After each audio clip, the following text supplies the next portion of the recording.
Congress senior నేత జగ్గారెడ్డి వివాదాస్పద వ్యాఖ్యలు చేశారు. ఎమ్మెల్యేలు ఎంపీలు కావాలంటే కోట్లు ఖర్చు పెట్టాల్సి ఉంటుందన్నారు. సంగారెడ్డి ఎమ్మెల్యే సీటుకి 50 కోట్లు ఖర్చు పెట్టాలని, పఠాన్చెరు ఎమ్మెల్యే సీటుకి 100 కోట్లు ఖర్చు పెట్టాలని ఓపెన్ గానే చెప్పేశారు. కులాలతో రాజకీయం నడుస్తలేదు, పైసలతోనే నడుస్తుందని జగ్గారెడ్డి అన్నారు.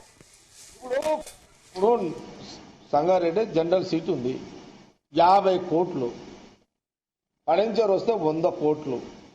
ఎంపీకి 50-100 కోట్లు. అట్లా మాటిని సార్, ఇది మొత్తం విను. ఇప్పుడు కులాలతోటి రాజకీయం నడుస్తలేదు, ఇప్పుడు పైసలు పెట్టాల్సి వస్తున్నది.